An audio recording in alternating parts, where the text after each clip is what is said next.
Trixie doll. Welcome back to the channel. I'm Crystal, aka the Wholesome Witch, and today we are diving into a little Mercury retrograde discussion. So as of today, which is Friday, June 18th, Mercury has gone retrograde in the sign of Leo. But, and hear me out here, just a thought, let's not freak out about it. And I would just love so much if everyone could just stop all the doom and gloom and fear-mongering that often surrounds Mercury retrograde. I mean, they happen 4 times a year. They're not new to us. We've all been through them. And if you go into them thinking they're going to suck, guess what? They probably will. Now I know issues can arise when Mercury is in retrograde. For me, it's often tech issues, like a lot of tech issues. But let's, as a collective, decide for ourselves that this Mercury retrograde, we're going to take control and we're going to work with these energies instead of simply sitting back and dreading the next couple weeks ahead of us and just kind of waiting for our life to fall to pieces. So let's discuss exactly how we can do this, how we can work with the energies instead of having them work against us, and specifically when it's happening in a bold, expressive sign like Leo. So let's step back for just 1 second and go over quickly what exactly happens during a Mercury retrograde. So Mercury is a planet that rules communication, travel, technology, thought, innovation, and expression. And when Mercury goes retrograde, which means it's moving backwards, there can be issues, delays, distortions, and let's just say some chaos that can surround these areas of your life. So retrogrades want to pull us inwards. So think RE words: review, reflect, renew, rewrite, revisit, release. Think of it as an invitation to really take a step back, pause, reflect, review, and realign yourself for the path you want to be on. So let's talk about Leo for just a second.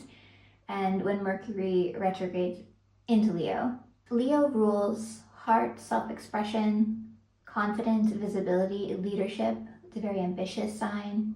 So when Mercury retrogrades in Leo, it wants us to reflect on certain aspects of our life that has to do with these things. Things like how we express ourselves. Are we living our most authentic lives and speaking our truth? Where is our confidence and self-worth rooted? And is this something we need to work on?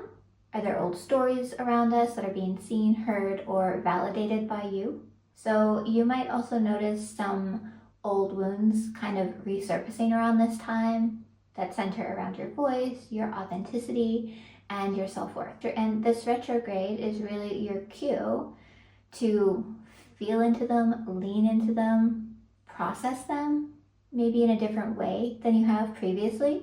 And it's your cue to really allow yourself to heal, and don't try to hide from it. Don't try to run from it, but just let it in and really allow yourself to work through it so that when you come out the other side of this retrograde, that old wound is gone and done and dusted. So let's just get out of the way some things you might want to avoid or minimize during this retrograde, and then we can move on to really honing in and using the energy in a positive way. We're probably not going to want to rush any major decisions right now. We might not want to sign any big contracts right now. We might not want to embark on any big technological upgrades or renovations. We're going to definitely want to think before we speak and just not allow ourselves to simply react to things.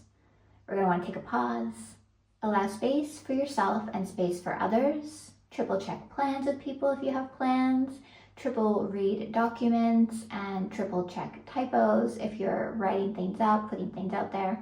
Retrogrades can bring a lot of clarity, but the clarity might come from some friction. So try not to let yourself spiral in your mind and think things like you're doing things all wrong and you can never do anything right and you're never going to get where you want to go. We want to stay out of that mind frame. Communication mishaps can really be a thing. So going back to thinking before we're speaking, we want to really listen to others and listen to our inner voice as well at this time. And we're really going to want to allow ourselves to be flexible. Things might happen, situations might arise, and you're going to want to allow yourself the freedom to be able to pivot and the kind of mindset once again to allow yourself to pivot. Usually when things happen in the universe and we have to change course, it's to put us on the path we were supposed to be on anyways. So if you're allowing yourself to pivot, it's for a good reason. You're going to end up right where you need to be. So what are the positive ways we can work with this retrograde? Allow it to help you express yourself and speak with more truth, more clarity, and a stronger voice than you did previously. Lean into your soul purpose and let this retrograde remind you that you are worthy.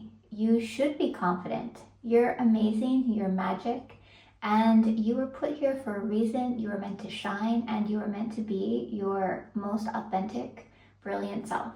Even when retrograde is happening and things are not going according to plan, let yourself feel confident. Let yourself feel and know that you are worthy. You're worthy of everything you're trying to accomplish in life.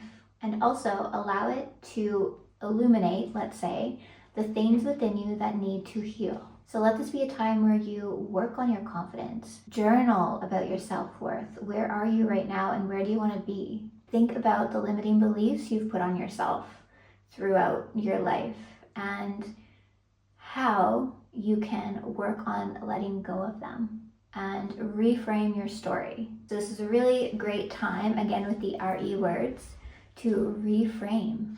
What story have you written for yourself and what one do you want for yourself? I think it's a great time to do scripting and writing the story for yourself that you want to see, the one that you want to be living. Also writing out limiting beliefs and flipping them on their head, making them a positive belief instead. That exercise can really help you understand them better and finally let go of them and really change your narrative. So allow yourself to slow down, take a pause, take extra time for self-care, and take time to work through the areas of yourself that do need healing, the wounds that do need some closure. It's all about bringing things that we maybe have pushed back, pushed down to the surface. Get out those shadow work prompts, grab your journal, your favorite warm beverage or comfy cozy beverage, and get writing, get thinking. Pull a card maybe, let yourself tap into that intuition and inner voice that during retrogrades maybe is a little bit more in the background. Not that it's quiet, but maybe we're not listening because times are stressful. And allow yourself to really feel into the Leo energy of it all. So let yourself feel passion. Let your creativity flow. Find outlets for yourself to be inspired and where you can use your creativity and where you can really lean into your confidence and do things in your days that make you feel confident. So think of it as the whole thing around showing up as your highest self every day. During retrogrades, we really want to lean into that. What would your highest self do in this situation? Would your highest self react without thinking? Would your highest self not feel worthy of whatever the situation may be? Would they not feel confident? Even when situations are not going to plan, no, they're going to feel confident. They're going to step up. They're going to deal with it and stay grounded and centered and in a place of positivity. So kind of trying to see the bright side when things are going to an absolute mess, which is hard. I understand that. It's not always easy to see the bright side. But in times like this, we really need to, like I said, lean into that best version of ourselves, to that authentic version of ourselves. And within our magical and spiritual practice, there's so many ways that we can really lean into this energy and work with it on a daily basis as we move through this phase. Doing rituals and spells for self-worth and confidence, maybe a candle spell for self-expression, and rituals where you focus on living your most authentic life, speaking your truth. So use your voice and communication throughout your spells and rituals. Say things out loud to the universe. Speak affirmations to yourself in the mirror. Record a voice memo to yourself and to your future self rather. And this can be instead of scripting if you're not much of a writer. You could record an audio track or even a full video of you as your future self, living your best life. What would that look like? You could also, instead of doing it as your future self, you can do a voice memo to your future self. Where are you now? Where do you want to be? Your future self will probably have a lot of fun going back and watching that later or listening to that later. Really make sure you're spending enough time outside. Get out in nature. It is summer, at least in the Northern Hemisphere, it's summer. And July, August, these are beautiful months to spend as much time as you can outdoors. Allow yourself to be outside, be present when you're outside, and use it as a time to ground and center and realign your energy, especially on days when you're particularly feeling the retrograde effects. And those are moments when we really need to go inward and make sure we're staying grounded and centered and just bringing ourselves back into that balance and alignment. It's also a great time to practice cleansings at the end of your days to help you kind of let go of anything that may have come up throughout the day, any energies. You don't want to bring that into your rest, into your sleep, and then have it carry over into the next day as well. So doing a cleansing before bed would be a great thing to do during retrograde season.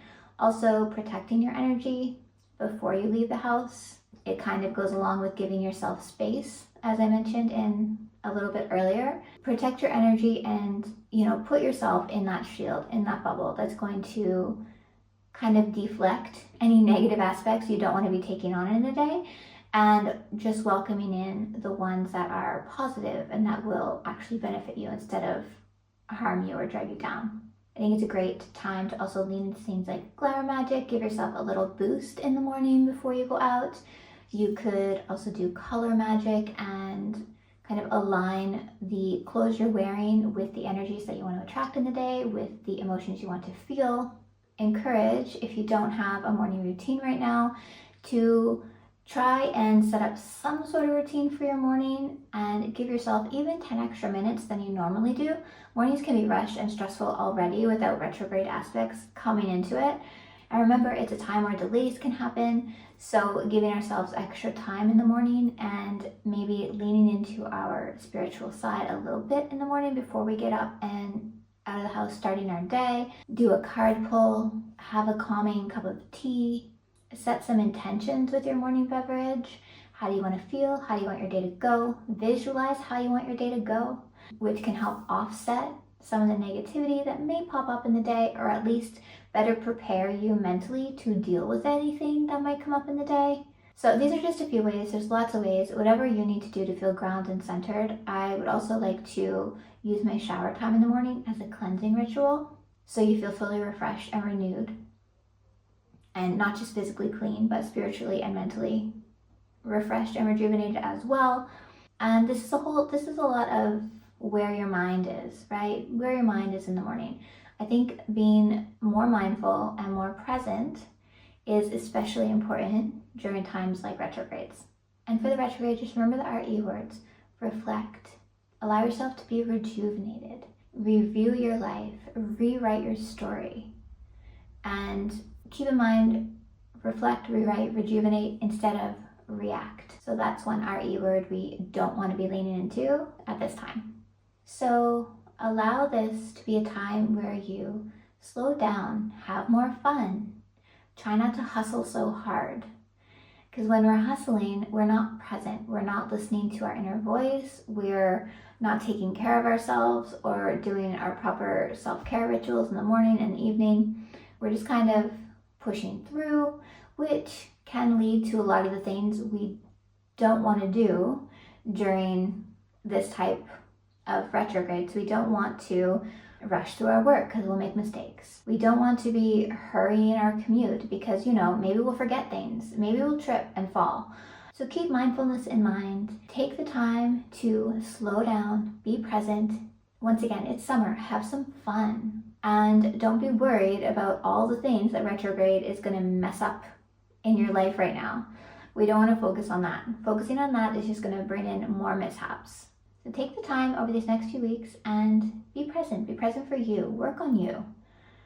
Give yourself self-care. Work on your spiritual self. Do some rituals. Do some spell work. Go outside and just sit under a tree and take your time.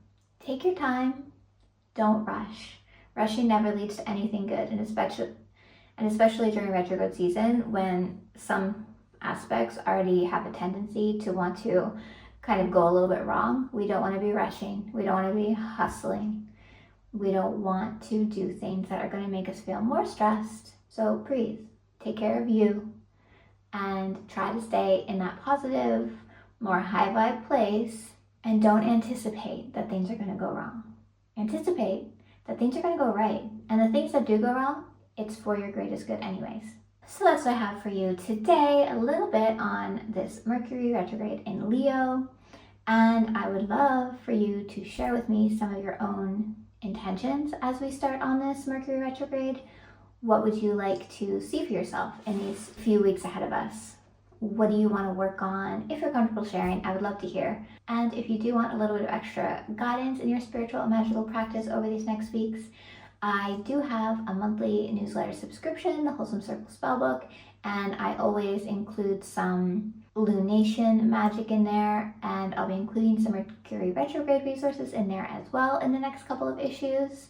So I will link that down below if you want to take a look. It's only $5 a month.